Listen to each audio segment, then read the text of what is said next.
Definite success की इस पाठशाला में आप सभी का स्वागत। मैं रूपाली वर्मा करती हूँ और आज हम चल रहे हैं कवियों के फिर से संसार में। ये संसार बहुत वृहद है, इतने सारे कवि हैं, इतने सारे लेखक हैं जिनके बारे में हम कह नहीं सकते। तो इसी तरह मैं कोशिश कर रही हूँ कि एक एक कवि आपके सामने लेकर आऊँ, एक एक लेखक लेकर आऊँ, ताकि आप उनके बारे में जानते जाएं और समझते जाएं। क्योंकि हमें अक्सर क्या पड़ता है ना कि अगर जो कवि आए हम उनके बारे में पढ़ लिए और शायद कुछ समय बाद हम भूल भी जाते हैं। लेकिन याद रखिए कि आगे जब आप कॉम्पिटिटिव एग्जाम्स देते हैं तो बहुत सारे कवियों और लेखकों के बारे में आपसे पूछा जाएगा, तो फिर आप ये कहाँ खोजोगे जाके। तो हमारी ये कोशिश यही है कि यहाँ पर हम आपके लिए बहुत सारे कवि और लेखक लेकर आए, और बाकी तो हम पढ़ते ही रहते हैं। आप क्लास जो है 5th से लेकर अगर पढ़ना शुरू करें तो हर एक अध्याय के साथ हमारे सामने कवि या लेखक प्रस्तुत रहते हैं, उनके बारे में जानना और समझना हमें पड़ता ही पड़ता है। और 9th 10th में तो आप मान लीजिए कि आपको उनका जीवन परिचय पढ़ना पड़ता है, 11th 12th में भी पढ़ना पड़ता है।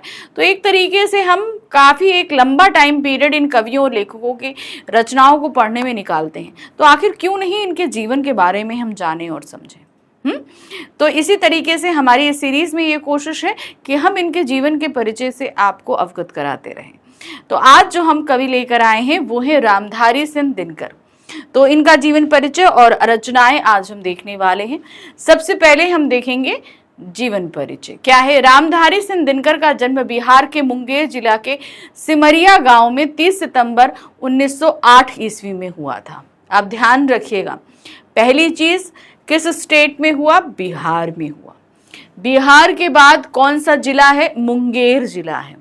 गांव कौन सा है? सिमरिया। तो ये 3 चीजें ध्यान रखनी है आपको, बिहार, मुंगेर, सिमरिया। ठीक है। फिर उसके बाद बारी आती है किस डेट को हुआ? 30 सितंबर। ठीक है, 30 सितंबर 1908 यानी कि 1908 में इनका जन्म हुआ है। इनके पिता का नाम रवि सिंह एवं माता का नाम मनरूप देवी था। तो अब ध्यान रखिए, नाम माता पिता का नाम भी आया है। पिता का नाम है रवि सिंह तथा माता का नाम है मनरूप देवी।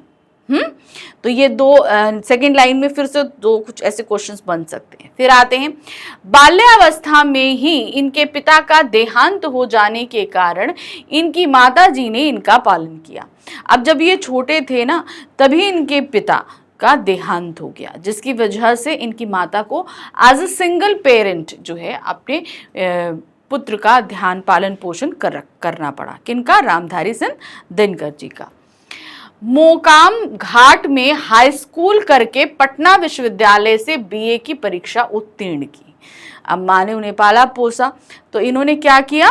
मोकाम घाट, ठीक है ध्यान रखना, से हाई स्कूल करा इन्होंने। उसके बाद पटना विश्वविद्यालय आए। बिहार की राजधानी क्या है? पटना है ना। तो पटना विश्वविद्यालय से इन्होंने बीए की परीक्षा उत्तीर्ण की।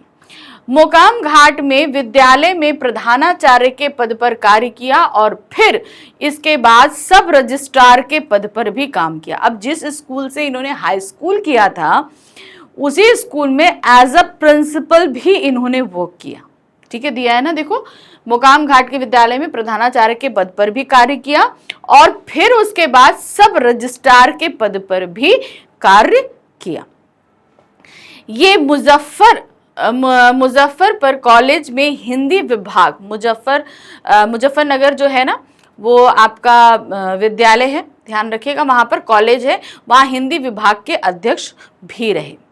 तत्पश्चात भागलपुर विश्वविद्यालय के कुलपति रहे और भारत सरकार के हिंदी सलाहकार के पद पर भी कार्य किया। देखिए, बहुत अनुभवी रहे, मतलब इतने तरह तरह के पदों पर काम करने के बाद अच्छा खासा एक्सपीरियंस और नॉलेज इनके अंदर रही है। बताइए, भारत सरकार के हिंदी सलाहकार के पद पे भी कार्य किया, बहुत उच्च पद होता है ये। अनेक वर्षों तक ये राज्यसभा के मनोनीत सदस्य भी रहे, यानी कि राजनीति में भी कार्यरत रहे। ठीक है। उसके बाद 24 अप्रैल सन 1974 को इनका देहांत हो गया। कब इनका देहांत हुआ? 1974, 24 अप्रैल 1974 में। तो देखिए कुछ चीजें ध्यान रखें, 1908 में इनका जन्म हुआ था और मृत्यु कब हुई? 1974 यानी कि 1974 में। तो कुछ चीजें आपको थोड़ा सा ध्यान रखनी है। ये जन्म मरण की तारीख, जब आप जन्म पढ़ रहे हो तो ये याद रखना, उससे कनेक्टेड मरण उनका कब हुआ वो आपको कनेक्ट करते हुए चलना है। दिनकर प्रारंभ से ही लोक के प्रति निष्ठावान, सामाजिक उत्तरदायित्व के प्रति सजग और जनसाधारण के प्रति समर्पित कवि रहे। इसका मतलब क्या है कि वो जो भी कार्य करते वो सिर्फ अपने स्वार्थ के लिए नहीं करते, वो लोक के लिए समर्पित थे। यानी कि आसपास के सामाजिक जो भी लोग हैं वो ऐसा कार्य करते थे जिससे सिर्फ उनका फायदा ना हो, आगे जितने भी लोग उनसे कनेक्टेड हैं या जुड़े हुए हैं उन सभी का फायदा हो। यानी कि हर इंसान सिर्फ हम प्रगति ना करें, हम आगे ना बढ़ें, कम से कम हमारे साथ और भी जितने लोग हैं वो आगे बढ़ते रहें, कार्यरत रहें, ये उनकी मेन कोशिश रहती थी। और क्या दिया, उत्तरदायित्व के प्रति सजग और जनसाधारण के प्रति समर्पित थे। जनसाधारण यानी कि हमें जनता की सेवा करनी। तो देखिए, साहित्य रचना ही नहीं, वो जिन जिन पदों पर रहे उन पदों ने उन्हें इस चीज के प्रति समर्पित भी रखा। लोगों की सेवा के प्रति, लोगों को जागरूक करने के प्रति वो हमेशा समर्पित रहे। सरकारी सेवा में रहते हुए भी इन्होंने स्वदेश प्रेम की रचनाएं की। यानी कि देखिए क्या है, सरकारी सेवा में रहते हुए भी स्वदेश प्रेम की रचनाएं करी। अब देखिए 1908 में उनका जन्म हुआ, तो जाहिर सी बात है कि जब वो पद किसी भी सरकारी पद पर मनोनीत हुए या कुछ भी हुआ तो उस समय अंग्रेजी सरकार रही, क्योंकि हमारा जो देश आज़ाद हुआ वो 1947 में हुआ। तो इसीलिए इस वक्तव्य का मतलब समझिए, सरकारी सेवा में रहते हुए, अब सरकारी सरकार किसकी, अंग्रेज सरकार, उस समय भी रहते हुए इन्होंने स्वदेश प्रेम की रचनाएं की। मतलब सेवा में किसके, अंग्रेजी सरकार के, लेकिन लेखन कार्य किसके कर लिए, अपने देश के लिए। उर्वशी काव्य पर इनको 1972 में ज्ञानपीठ पुरस्कार प्रदान किया गया। तो इनकी एक रचना है उर्वशी, जिसके लिए 1972 में इन्हें ज्ञानपीठ पुरस्कार दिया गया। भारत सरकार ने इनकी साहित्यिक सेवाओं के लिए इन्हें पद्म भूषण से अलंकृत किया। ठीक है, तो अब देखिए भारत सरकार ने जो इनकी साहित्यिक सेवा रही, ध्यान रखना, साहित्यिक सेवा का तात्पर्य क्या है, जो साहित्य को लेखन में जो भी इन्होंने इजाफा किया, जो रचनाएं करी, उसके लिए इन्हें पद्म भूषण से अलंकृत किया गया है। तो ये तो इनका जीवन काल रहा। अब इनकी रचनाएं देख लेते हैं। ठीक है, कौन कौन सी रचना इन्होंने करी है, क्या है। रामधारी सिंह दिनकर जी ने काव्य और गद्य दोनों ही क्षेत्रों में साहित्य का सृजन किया है। तो इन्होंने सिर्फ काव्य नहीं लिखा, इन्होंने काव्य में भी किया है और गद्य में भी किया है। अब इनमें रचनाएं कौन कौन सी है देखिए क्या है।